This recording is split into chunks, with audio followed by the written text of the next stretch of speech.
안녕하십니까. 신인균의 국방TV 시큐리티 뉴스입니다. 자, 오늘도 아주 중요한 우리 안보 그리고 국제정치 관련 소식 알려드리겠는데요.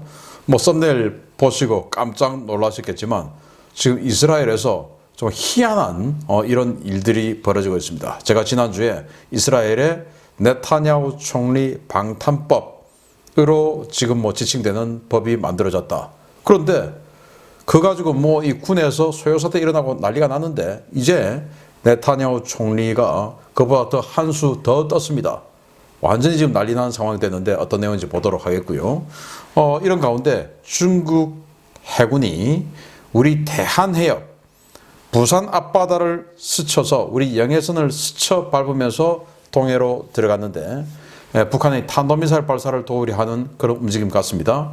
이 상황에서 니미츠 항공모함과 한국, 미국, 일본 해군이 대잠작전 훈련을 하고 있는데 이 북중러 그리고 한미일이 완전히 지금 부딪히고 있는 상황 보여드리겠고, 자, 우리 K2 전차 폴란드에 진출했죠. 그런데 그 K2 전차를 업그레이드해서 K2 PL로 만들기로 했죠. 그 회사 컨소시엄이 본격적인 계약에 들어갔습니다. 이제 진짜로 K2 전차 1000대 가는 겁니다. 그리고 이 폴란드를 바탕으로 완전히 그냥 유럽 석관하러 가는 겁니다. 어떤 내용인지 보도록 하겠습니다. 신인균의 국방TV 구독, 알림, 좋아요 눌러주십시오. 구소련제 구형 전차 대체를 고려하고 있는 많은 유럽 국가들이 눈여겨보고 있는 유럽 전차 시장의 게임체인저 K2PL이 컨소시엄 이행 합의서를 체결하고 본격적인 현지 생산 준비에 들어갔습니다. 전통적인 전차 공급국이었던 독일의 몰락에 힘입어 K2 전차의 유럽 돌풍이 시작되려 하고 있습니다. 현대 로템이 지난달 31일 폴란드 국영 방산업체인 PGZ 그룹과 산하 방산업체인 WZM과 폴란드 현지형 K2PL 전차 생산과 납품을 담당할 컨소시엄 이행 합의서를 체결했다고 4월 3일 공시했습니다. 이번 컨소시엄은 지난해 7월 현대 로템과 폴란드 군비청이 체결한 총괄 계약에 따른 것인데요. 이번 이행 합의서 체결에 따라 양측은 K2 전차의 폴란드 현지화 버전인 K2PL 버전 개발과 생산 준비 단계에 본격 진입하게 되었습니다. 컨소시엄은 올해 상반기 중에 폴란드 군비청과 K2PL 전차 개발 및 납품 계약을 체결하는 것을 목표로 현지 기술 이전, 교육, 생산시설 구축 등 제반 사항을 검토하고 조율할 예정인데요. 현재까지 확정된 K2PL 전차 생산 물량은 최소 820대로 탈냉전 이후 최대의 전차 도입 계약이라는 평가를 받고 있습니다. K2PL 전차는 현용 K2 전차의 보기륜을 하나 더 추가해 차체와 포탑을 대형화하고 폴란드 현지에서 생산된 부품들을 상당수 적용할 예정인데요. 방어력이 대폭 향상되어 현존하는 거의 모든 전차 포탄과 대전차 무기를 방어할 수 있고 화력 역시 열화 우라늄 탄을 사용하는 미국 전차와 거의 대등한 수준을 발휘하는 것으로 알려졌습니다. 현재 K2PL 전차를 눈여겨보고 있는 동유럽 국가는 슬로베니아, 체코, 루마니아 등인데요. 이들 국가의 전차 대체 물량은 최소 500여 대에서 최대 800여 대에 달해 적절한 외교력만 발휘되어 준다면 K2 전차가 유럽 전차를 휩쓰는 4세대 나토 표준 전차가 되는 것도 가능할 것이라는 전망이 나오고 있습니다. 네, 이렇게 컨소시엄 이행 합의서를 체결했다. 이게 뭐냐? 뭐 하는 컨소시엄이냐? K2PL을 생산하는 현지 법인이죠. 그걸 이제 로템하고 폴란드 국영 방산업체 PGZ하고 같이 합자 회사를 만든다. 여기에서 교육, 생산, 후속 군수 지원 이제 이런 걸 어떻게 할 것이냐라는 걸 협의하고 그렇게 해서 이제 생산에 또 개발에 들어간다라는 건데요. 이 K2 전차 그리고 K9 자주포 지난주에 폴란드에서 현지에서 화력 시범했죠. 그래서 이 폴란드 완전히 축제 분위기, 아주 극찬의 분위기로 지금 이어져 가고 있는데, 자, 이 K2 전차가 노르웨이에서 정말 일격에 독일의 레오파르트 A7을 물리칠 것으로 생각을 했는데 가격도 그 레오파르트 A7이 엄청나게 더 비싸고 그리고 성능도 우리 K2 전차가 더 좋은데도 불구하고 독일 레오파르트 A7이 선정이 되었죠. 54대, 54대 규모인데 여기에 굉장히 많은 로비 뒷돈이 들어갔을 것이다. 라는 그런 현지 예상들이 많이 나오고 있고 지금도 그것 때문에 시끌시끌해요. 거기요. 그런데 이 동구권 국가들은 400 몇십억의 전차한대 사는 노르웨이하고는 다르죠. 그래서 그런 로비나 이런 게 잘 통할 가능성이 적고 또 그리고 여기는 진짜 이제 완전히 러시아하고 마주보고 있는 그런 첨예한 곳이기 때문에 그런 정치적 이익, 정치인들의 이해관계 이런 것보다는 우리 호주머니가 어떠냐 그리고 실제적으로 뭐가 제일 세냐 이게 개입될 더 크게 평가될 가능성이 높죠. 그게 바로 이제 K2의 동유럽에서의 성공 가능성이 높다라는 건데 이 K2 전차보다 보기운이 하나 더 늘었습니다. 하나, 둘, 셋, 넷, 다섯, 여섯, 7개. 7개의 보기운이 들어가 있죠. 여기 뒤에 보이는 이 전차가 K2 전차죠. 여기는 보시다시피 하나, 둘, 셋, 넷, 다섯, 6개. 6개의 보기륜인데 이 K2 PL 전차는 7개의 보기륜이 들어가기 때문에 당연히 차체가 더 길어지고 포탑도 더 커집니다. 포탑과 차체가 커지다 보니까 방어력이 훨씬 더 강화되죠.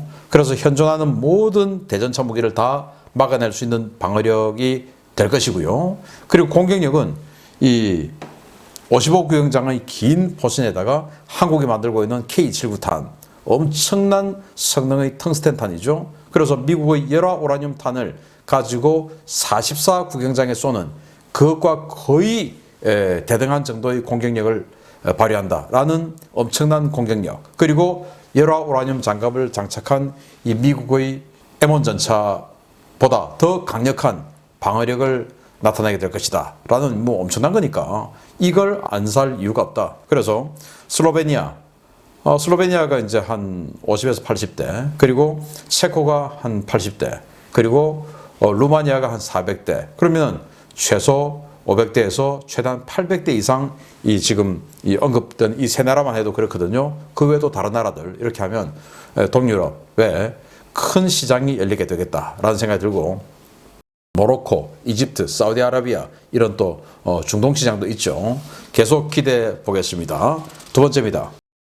우리 동해를 자기 앞바다처럼 여기는 중국이 이번에는 최신형 전투함들로 구성된 수상함대를 보내 동해를 활보하고 있다는 소식입니다. 이러한 유형의 전투함들이 동해에 들어가면 높은 확률로 북한의 미사일 도발이 발생했는데 우리 군 긴장의 고삐를 늦추지 말아야 하겠습니다. 중국 수상함 3척이 3월 29일 대한해협을 통과해 동해로 진출했으며 현재 동해 공해상을 돌며 초계 임무를 수행하고 있다고 일본 통합망료 간부를 인용해서 복수의 워싱턴 소식통들이 4월 2일 리포트했습니다. 통막은 055형 구축함 안산함, 052D형 방공구축함 치치하얼함, 903A형 군수보급함 타이허가 각각 대한해협과 스시마해협을 통과해 3월 29일 동해로 진입했으며 현재 해상자위대 호위함과 초계함이 이들을 마킹하고 있다고 밝혔습니다. 주목할 만한 것은 052D형 방공구축함 치치하얼함인데요. 이 배는 니미츠 항모전단이 입항해 있는 부산 외곽 영해선에 바짝 붙어 항해하면서 니미츠 전단에 대한 감시 임무를 수행한 것으로 확인되었습니다. 문제는 이들이 왜 또 동해에 들어갔냐 하는 것입니다. 중국은 지난 2019년 자신들의 영토와는 단 1cm도 다 있지 않은 동해를 자국 해군 작전구역으로 선언하고 거의 매월 전투함을 보내 최장 일주일가량 초계 임무를 수행해 왔습니다. 중국이 매월 보내는 전투함은 주로 호위함인 054A형인 경우가 많았는데요. 중국이 최신형 구축함인 055형과 052D형을 묶어 대형 군수지원함과 함께 동해에 투입한 사례는 이번이 처음이어서 그 의도에 대한 궁금증이 커지고 있습니다. 055형은 쿼드밴드 A사 레이더를 탑재해 원거리에서 탄도미사일에 대한 탐지, 추적이 가능한 중국 해군 최대의 고성능 전투함인데요.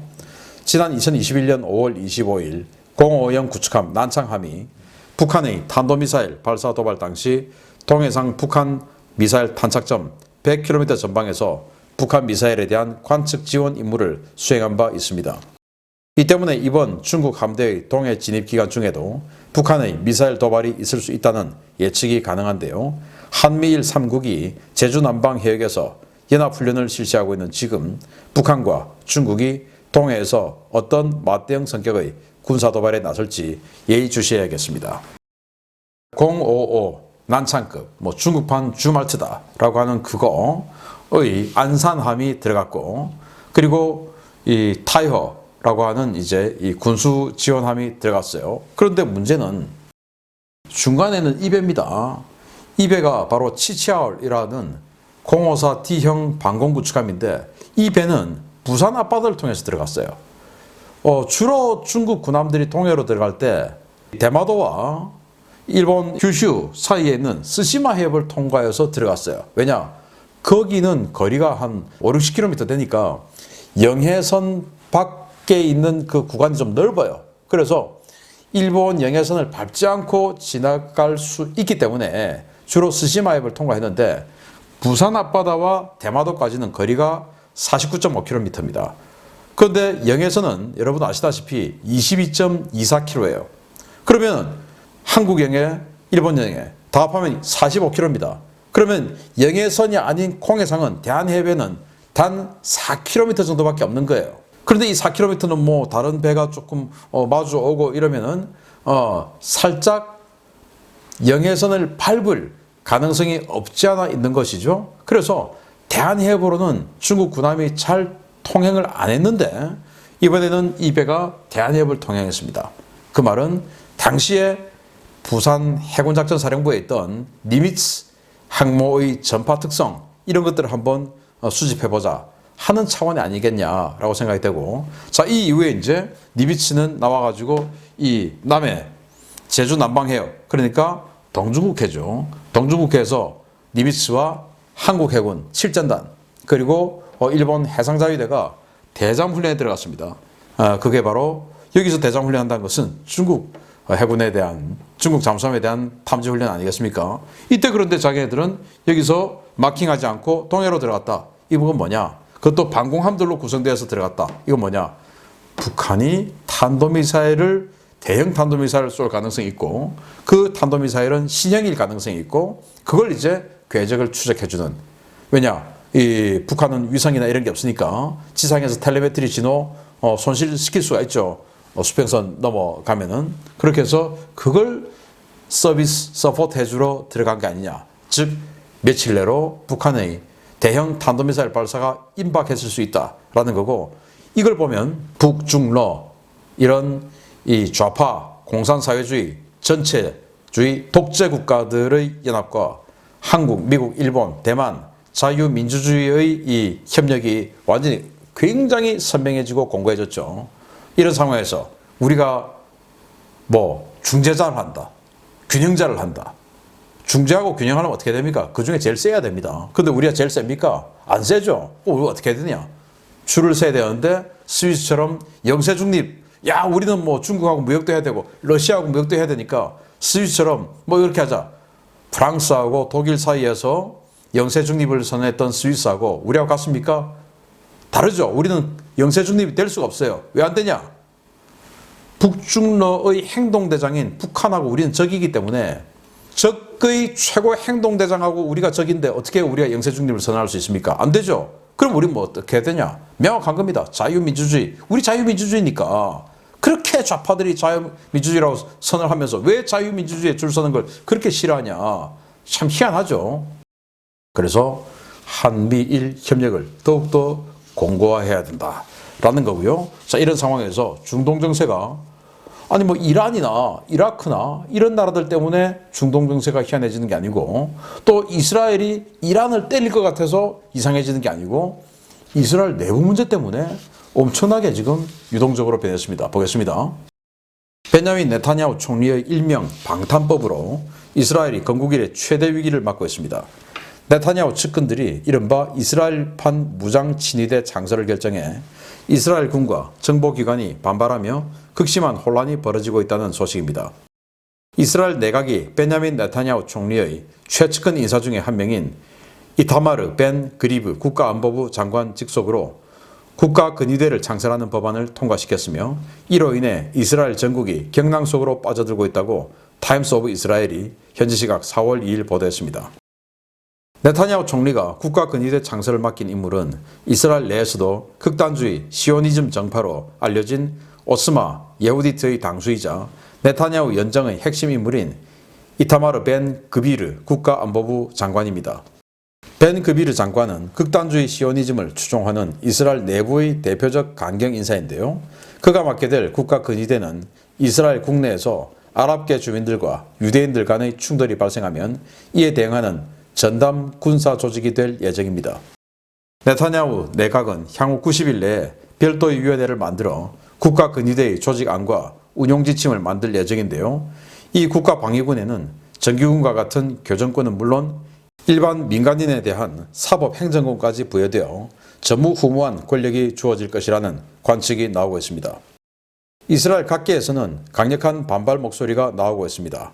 야당은 벤 그비르가 자신의 사조직을 국가 근위대로 둔갑시켜 전국에서 테러와 폭력을 자행하려 하고 있다라고 맹비난했고, 코비 샤브타이 경찰청장과 갈리 바라브 미아라 검찰총장, 국내 정보국 신베트의 국장 역시 국가 근위대 신설에 중대한 법적 결함이 있다며 반대 목소리를 내고 있습니다.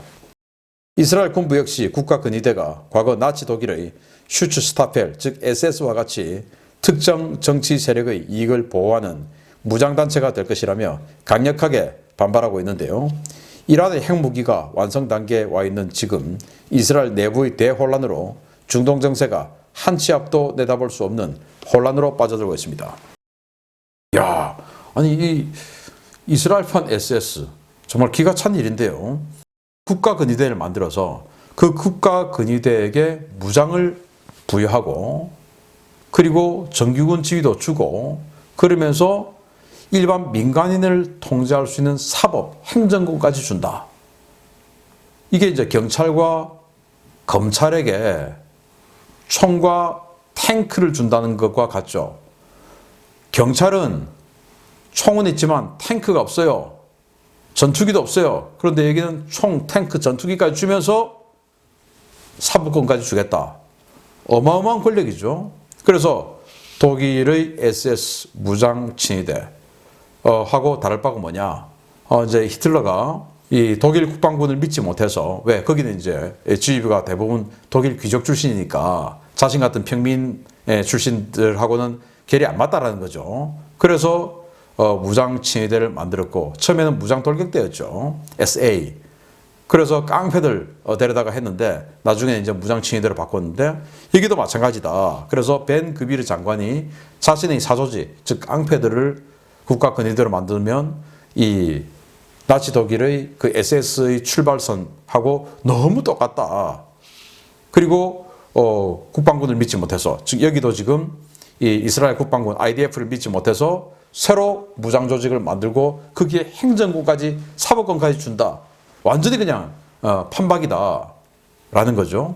그래서 이런 것들에 대해서 군에서는 진작에 반대하고 복무 거부 운동이 지금 일어나고 있고, 여기에 국방장관은 미국 갔다 그냥 거기서 해임돼 버렸어요. 그래서 지금 국방장관 해임된 상태고, 검찰총장, 경찰총장, 그리고 모사드는 이제 해외 정보, 국내 정보하는 신베트 이 국장까지도 이건 잘못됐다라고 나서고 있으니 이 앞으로 이게 이스라엘이 어떻게 가겠느냐.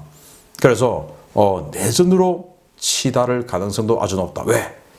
반대 정치 세력이 그걸 또 펌프질하고 있으니까. 대통령을 비롯한 이 반대 정치 세력이 그런 것들을 계속 또 부추기고 있어요.